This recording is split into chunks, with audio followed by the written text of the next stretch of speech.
oh boy, do I love logging into my favorite Blue Butterfly app to get the latest hoedown on what these ding-dang-dong indie developers are doing with my favorite titles. Oh, looks like the Celeste devs canceled their latest Metroidvania. That's a shame. Oh boy, famous indie dev darling Toby Fox has decided to continue to use his trend of transparency to show his fans what's going on with his latest game. How delightful! How fascinating!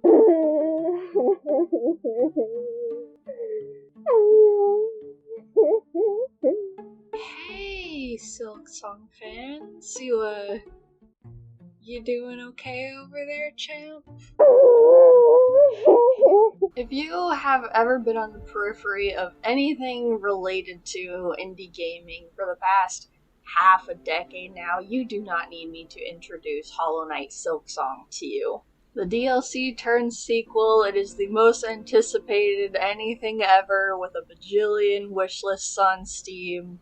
It is perhaps not ideal that its reputation has so thoroughly changed from this thing that so many people were excited about to whenever you think about it, you think about that one YouTube channel that continues to count down whether or not we received any information about it, which in turn helped popularize the genre of YouTube channels counting down, counting up, or simply documenting the date of when the thing did a thing. My current favorite of which being an account called Daily Hollow Knight News, which thoroughly pretends that this is the year 2015 and this delightful little indie studio called Team Cherry is creating this lovely little game about bugs. I, thankfully for all my faults, never fully ascribed to the whole Silksong hype train.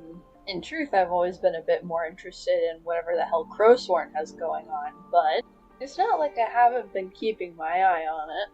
In one of my older Discord servers, which unfortunately has been lost to time, I had a channel that was solely dedicated to posting clown gifs whenever the next game awards show popped up, just in case there happened to be some sort of a Silksong mention. But in the last 3 years especially, my opinions about Silksong have mostly changed to sympathy.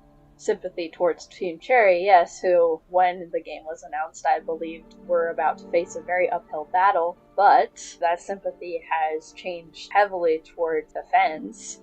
And how can't you when that community has been so starved for any sort of direct interaction that they were fully willing to believe that whatever the hell was going on Twitter was some sort of ARG that just happens to coincide with when the Switch 2 is going to be officially announced.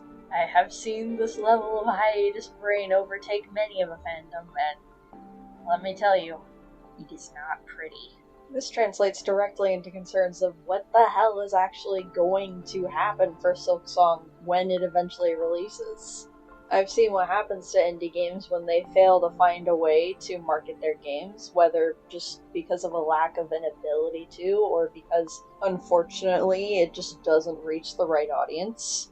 And I think we're observing a much wider swing along the pendulum here with Silksong, in which Team Cherry won't, or hopefully can't, talk about any of the progress that they're making, which leads to people going absolutely bonkers. I have never seen a group of people more resigned to play a video game when it comes out.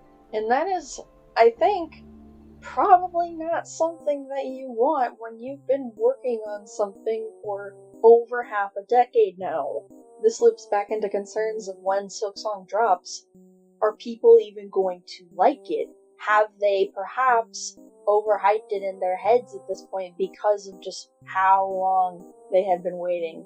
How long it has been that they have heard anything from it from anybody, that when they eventually get their hands on it, it may ultimately not live up to their very, very high expectations of it. I already see people raising their concerns about Deltarune's Chapter 3 and 4, and that is behind a game that has a frankly absurd amount of interaction between creator and community. I'm not saying that Silksong needs a dedicated newsletter tied to it. However, unlike most indie games, Silksong very famously has somebody tied to marketing with it, and the most we've been able to hear from him recently is that the ARG thing was fake. I don't think anybody thinks that Ari and William are bad people, but it's just genuinely strange how little we've gotten over this amount of time. Games like this depend very highly on the goodwill of the people that you want to buy your product. It is not a good look to keep them in the dark like this. It's not great when the closest industry analogy that I can think of to be able to compare this to is A Song of Ice and Fire. I think we can learn a lot from this, but unfortunately, those lessons have very much come at the expense of Silksong fans. Number one, it's probably not a great idea to publicly announce something long before you are actually ready to share information about it. Two, don't keep your fans in the dark if you don't have anything that you can share.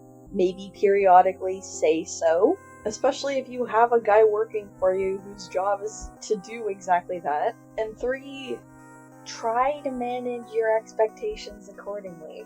In the wait between now and when Silksong was first announced, there have been so many interesting Metroidvanias that have dropped from indie studios these past few years. Haiku the Robot, Nine Souls, Rain World, if you kind of squint your eyes a lot. And I've heard that Animal Well is really, really good.